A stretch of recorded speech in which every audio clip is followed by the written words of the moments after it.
ইন্তেকালের মুহূর্তেও ওনার ফিকির ছিল এটা। মুফতি শফি রহমতুল্লাহ আলাইহি বলছেন, আমি ইন্তেকালের পূর্বে ইলিয়াস রহমতুল্লাহ আলাইহির কাছে যখন আমি শেষ দেখা করছি, তখনও উনি বলছে যে এই কাজ যেন ওলামায়ে কেরাম আগলায়া নেয়, ওলামায়ে কেরাম যেন আগলায়া নেয়।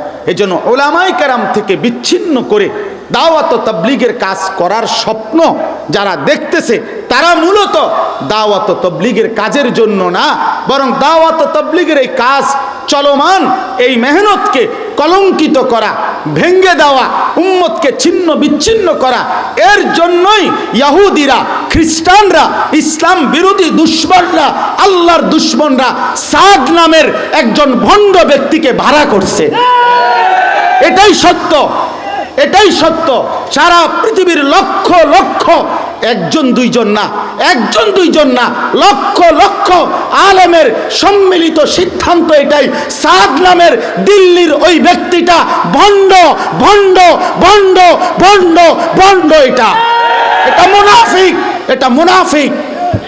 তার গুন্ডারা, তার অনুসারী যারা, এই গুন্ডারা, এই সন্ত্রাসীরা টঙ্গীর ইজতেমা মাঠে ইমানদার মুসলমানকে, দাওয়াত ও তাবলীগের সাথীদেরকে রাতের অন্ধকারে হত্যা করেছে, শহীদ করেছে। এটা সাদের গুন্ডারা করেছে।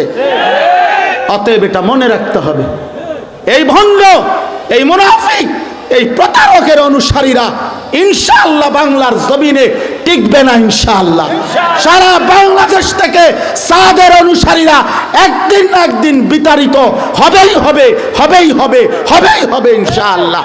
এদেশের লক্ষ লক্ষ উলামায়ে কেরাম, এদেশের কোটি ছাত্র জনতা, কওমি মাদ্রাসার অগণিত তালেবে ইলম, সর্বশ্রেণী ইমানদার মুসলমান এত মানুষের বিরোধিতা করে, এত মানুষের বিরুদ্ধে যুদ্ধ করে এই সন্ত্রাসী গোষ্ঠী টিকবে না ইনশাআল্লাহ। এই জন্য মনে রাখবেন, আপনাদের কাছে অনুরোধ, দাওয়াত ও তাবলীগের এই পবিত্র মেহনত উলামায়ে কেরামের তত্ত্বাবধানেই হবে। ইনশাআল্লাহ। কার তত্ত্বাবধানে হবে? বলে এটা আমগো কথা, এটা আমগো কথা, এটাই কথা, এটা কোরআনের কথা, এটা আল্লাহ রসুলের কথা, এটাই 1450 বছরের ইসলামের কথা। অতএব কোন জেনারেল শিক্ষিত ব্যক্তি উলামায়ে কেরামের তত্ত্বাবধানে কাজ করবে, নিজের থেকে ফয়সালা দেওয়ার, আলেমদের মোকাবেলা করার কোনো অধিকার নাই।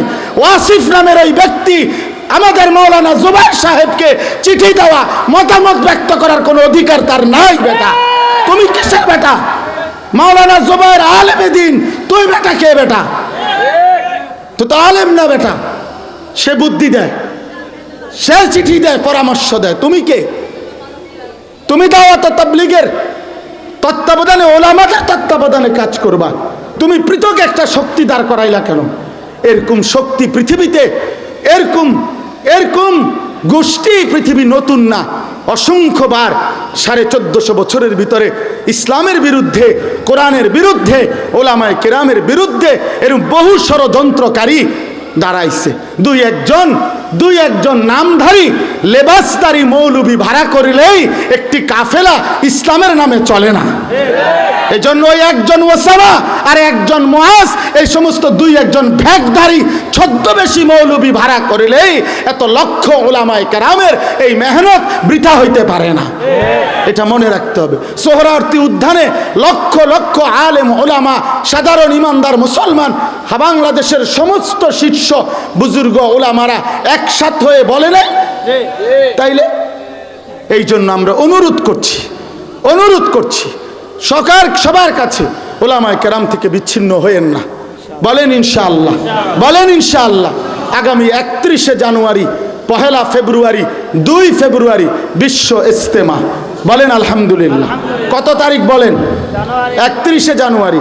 বলেন কত তারিখ? সবাই বলেন কত তারিখ? আবার বলেন, আবার বলেন, আবার বলেন। 31শে জানুয়ারি বিশ্ব ইজতেমা। বিশ্ব ইজতেমা আগেও একটাই হইতো, এখনো একটাই। ইজতেমা একবারই হয়, জামাত 1:30 বাজেই হয়, পরেরটা না ফাইলে বারিন্দাত কেউ পড়তে পারে।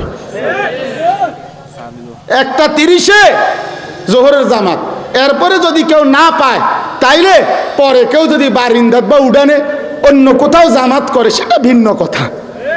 এই জন্য ইজতেমা তো 31শে জানুয়ারি, পরে যদি কেউ জায়গা না পায় তো অন্য কোথাও যদি কিছু জড়ো হয় তো সেটা ভিন্ন কথা। ওরা জামাত পাইছে না দেখে এই জন্য বিশ্ব ইজতেমা 31শে জানুয়ারি আল্লাহ তাআলা আমাদের প্রত্যেককে অংশগ্রহণ করার তৌফিক দান করেন। ওলামায়ে কেরাম থেকে বিচ্ছিন্ন হয়ে চলবে না। দুই একজনকে হত্যা করে শহীদ করে, আরে লক্ষ আলেম আমার মতো আনিসুর রহমান আশরাফিকেও শহীদ করে কিচ্ছু হবে না। শহীদের পবিত্র রক্তে কালেমার পতাকা উড়বে ইনশাআল্লাহ। এই জন্য এই ভণ্ড সাদ এবং তার অনুসারীরা টিকবে না। এটা দিল্লি না, এটা বাংলাদেশ, এটা বাংলাদেশ। এজন্য দিল্লি না ঢাকা, দিল্লি না ঢাকা, দিল্লি না ঢাকা, ঢাকা ঢাকা। অতএব এটা বাংলাদেশ, এটা বাংলাদেশ। দেশ আমার ছোট হইতে পারে, কিন্তু আমাদের মানচিত্রের যেই লাল, এটা আমাদের রং না, এটা আমাদের শহীদের খুন, এটা আমাদের তাজা রক্ত। অতএব বাংলাদেশের মুসলমান রক্ত দিতে জানে, আরো দেবে প্রয়োজনে। কিন্তু কোন ভণ্ড ইসকন লীগও টিকবে না, সাদ লীগও টিকবে না ইনশাআল্লাহ, ইনশাআল্লাহ।